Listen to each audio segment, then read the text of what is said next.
Hey guys, so today I'm back with another spooky, scary storytelling time. So you guys seem to like the last video and I found this one and I thought it was kind of cool. It sounded kind of cool. Again, I don't know anything about it or anything, so who knows what could happen. Again, mini little disclaimer, if you get spooked easy and it's nighttime and you're gonna send me a comment saying, why did I watch this? I'm so scared and it's at night and no one's around. Maybe wait till the morning to watch this, just because I don't know how scary this one is going to be, but I know that I am already kind of spooked myself, and that there is a light on out there that I don't think was on before. Actually, that's kind of disconcerting, but anyway, that's okay. I'm kind of spooking myself out. There are noises. I'm alone. It's at night, so I'm just kind of ignoring my own little disclaimer there. And I keep hearing noises because I think someone lives above us at the moment, but I don't know. And there are lots of bangs and noises, so if you hear them in the background of my video,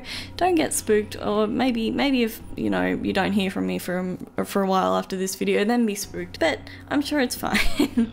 Oh, another thing quickly, I just my hair, I know it's really messy like at the sides here. I'm trying a new thing with my hair where I've put it in braids up the top. It's like, it's really long and it goes down really far, and then I flipped it over on both sides. That probably doesn't make any sense, but regardless, it's messy, and I'm sorry if that annoys you. Let me know what you guys think, if you like it or not. I don't know, I'm indecisive about it, and yeah, okay, I'm just procrastinating and I keep hearing noises and it's really spooking me. So I guess let's just get on with it, and yeah, I'm just gonna be reading it to you guys, so feel free to sit back, relax, and listen to me talk. Okay, so when I was 16 years old, I got my first cell phone. It was a normal flip phone, one that blinked red when I had a new text message. The first time I got one of the messages, I didn't think much of it. Him, I love you. Me, I think you have the wrong number. Sorry, lol. Him, no, I love you. Me, really? Well, who are you? Him, your true love. I showed the message to my friend Kirsten. She just laughed and shrugged her shoulders. I didn't reply to the mysterious man's text message and promptly forgot all about it. I figured the poor guy had probably been trying to date some girl and she gave him the wrong number to him. Oh, that's so sad. When I was 17 years old, I got a new BlackBerry phone, which still had the red blinking light for new messages. I also got my first boyfriend. His name was Todd. One day in the middle of class, I noticed the red light blinking inside my purse. Making sure the teacher wasn't looking, I pulled out my BlackBerry, held it under my desk, and read the message. Him, where have you been? Me, who is this? I've missed you, baby. You miss me too? Sorry, wrong number. Don't play with me, sweet thing. Seriously, you have the wrong number. I have a boyfriend. Bye. There was no response. 2 days later, I received another message. Jenna? He knew my name. I didn't know how, but he knew my name. I showed the message to my boyfriend. Todd took the phone out of my hand and replied with an angry message. Listen, dude, this is my girlfriend's phone. She doesn't know you and she doesn't want to know you. You have the wrong number. If you don't lay off, we'll call the cops. Stop texting her. The mystery man never replied, and I thought it was the end of it. When I was 18 years old, I got a new iPhone that went bing whenever I received a new message. I also broke up with my boyfriend. The very next day after Todd and I split up, the messages started again. I've missed you. I stared at my phone in disbelief. It couldn't be the same person, could it? Maybe it was just Todd trying to freak me out. Who is this? You know who this is. I'm glad you got rid of him. Listen, you creep, stop texting me. I don't know who you are, if this is some kind of joke, but stop it. No, you listen. You're mine. If I see you with another guy, you'll regret it. By the way, do you leave your curtains on at night so I can watch you? I was sitting on my bed as I read the text message, horrified. I immediately looked out my window onto the ground floor. Anyone standing in my backyard could see straight into my bedroom. I jumped up, pulled the curtains shut, then I called my friend Kirsten and told her what happened. She came right over and convinced me to go to the police. When we arrived at the police station, the officers were very helpful. I showed them my phone and they managed to track the man's number. They ended up finding a battered old BlackBerry phone in an abandoned building about two blocks from my house. The phone was registered to a man who had gone missing a few months before. He had still not been found. I changed my phone number and for a month or so, everything was fine. One night I went to a party at a friend's house. A lot of the guests were playing drinking games and quite a few had passed out on the couch or were throwing up in the bathroom. At the end of the night I realised that my purse was missing. I went around the house searching for it everywhere, but I couldn't find it. I saw Kirsten coming out of the bedroom and begged her to help me find my purse. We eventually went outside and found my purse lying on the front lawn. All of the contents were scattered around the grass. We started gathering everything up. Luckily, all of the money and credit cards were still there. The only thing that was missing was my lip balm, which honestly, I couldn't care less about. I figured one of the drunk girls had probably been rummaging through my purse to borrow some lip balm and had accidentally spilled everything out. Kirsten and I decided to call a taxi, but when I took out my phone, I realised that someone had been using it to send a bunch of text messages. The last text was just a bunch of gibberish. I had an uneasy feeling in the pit of my stomach as I scrolled through the messages. I was right. Some drunk girl had been playing around with my phone. She answered messages posing as me. A whole conversation had taken place. Him. Hey sweetie, haven't talked in a while. You're up, right? What's up? Him, how are you? Good, how are you? I'm just sitting here thinking about you, I missed you. Did you miss me? Her, lol, you're funny, who are you? You know I can't tell you that, you already went to the cops once. Her, cops? Him, you didn't think I knew?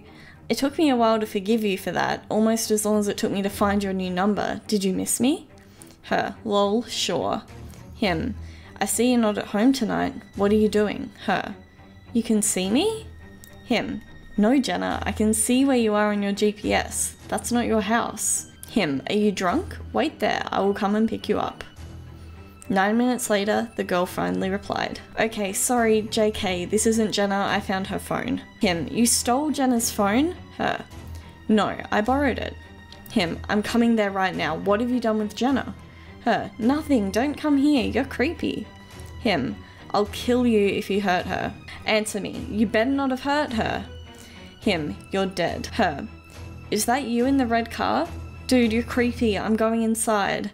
Her, what, was that you? Her, okay, stop. Leave the... Okay, I'm trying to read this, but it says, hey, leave...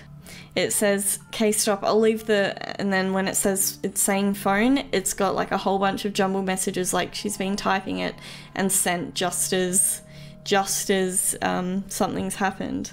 Oh dear, okay. There were 3 more text messages like this, with letters and symbols as if someone had mashed the keyboard with their fingers. As I finished reading, the phone vibrated in my hand. Him. Jenna, I hope you found your phone and purse okay. I have the person that tried to steal them. Don't worry, she won't bother you again. Her lip balm tastes so good, I can't wait to taste it off your lips. Oh no, that's horrible. I burst into tears and immediately called 911, trying to explain the gravity of the situation. A patrol car arrived about 10 minutes later, and the police officers found me sitting on the front lawn sobbing. Kirsten was trying to comfort me, and a bunch of the partygoers gathered around me trying to figure out what was happening. There was a man and a woman officer. The man was older, bald, and the woman looked a few years older than me and looked worried. I tried to tell them what happened, but just ended up handing them the phone while choking out things like texting me since I was 16. I already went to the cops. Help her.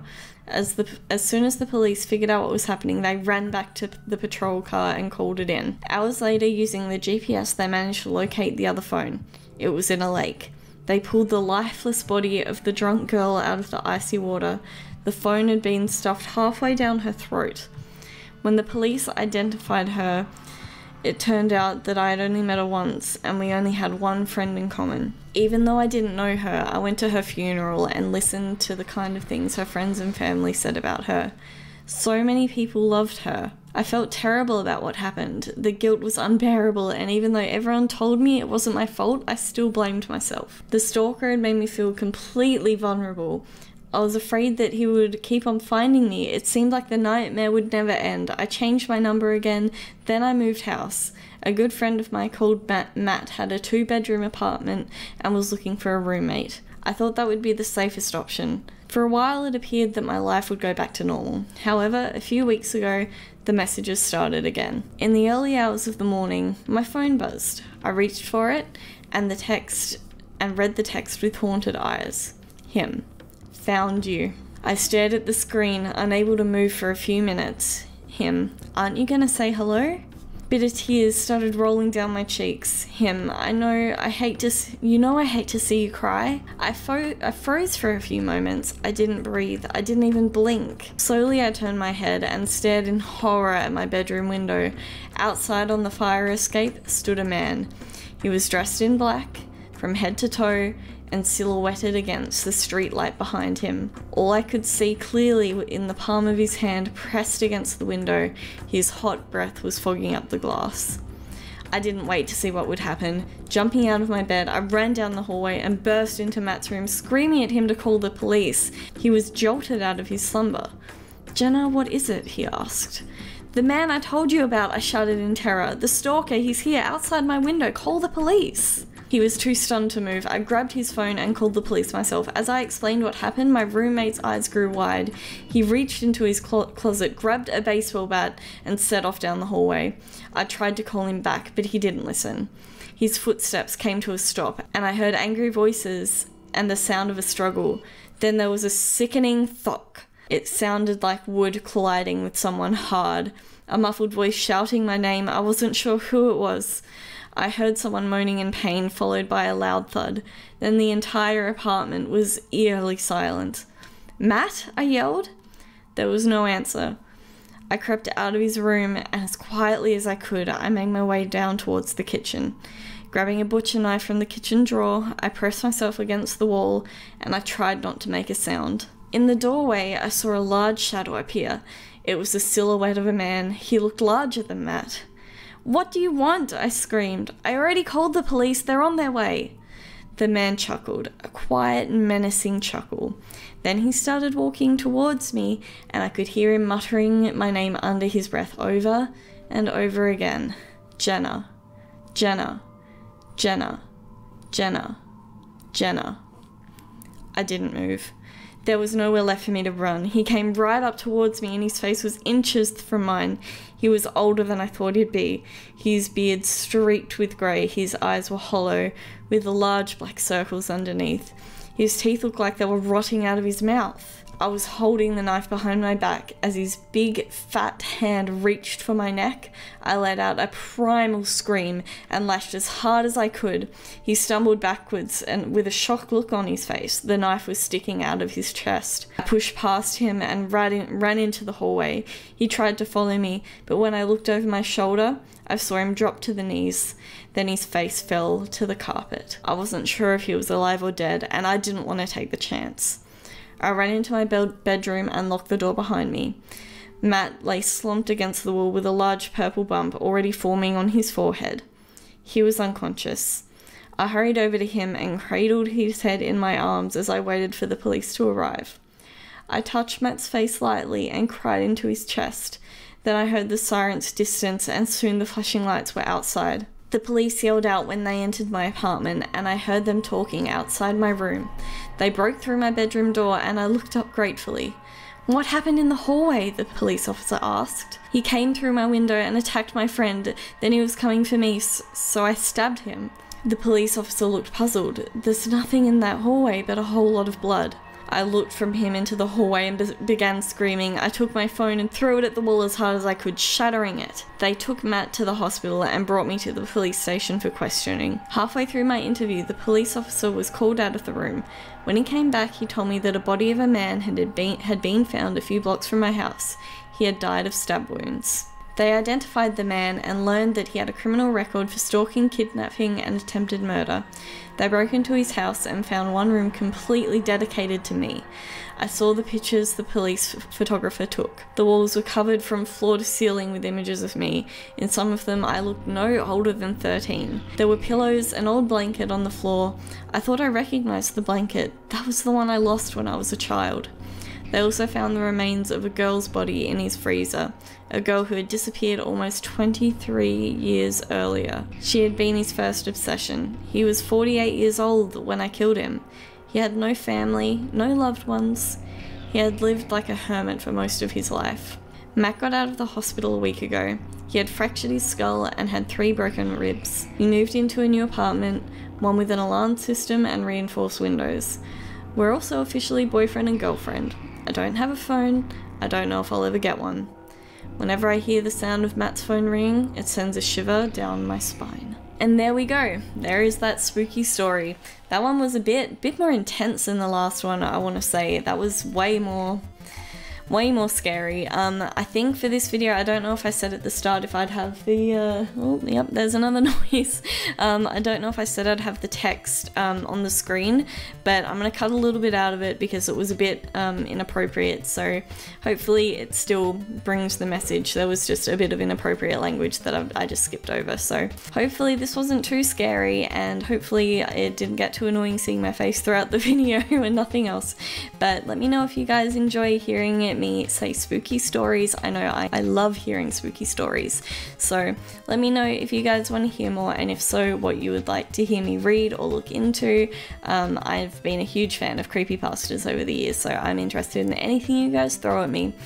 And yeah, be sure to like the video if you liked it, subscribe to my YouTube channel if you haven't already, and follow me on Twitter and Instagram at SamStrangeYT. The link is in the description below for that as well, and I will see you guys in the next video. Bye!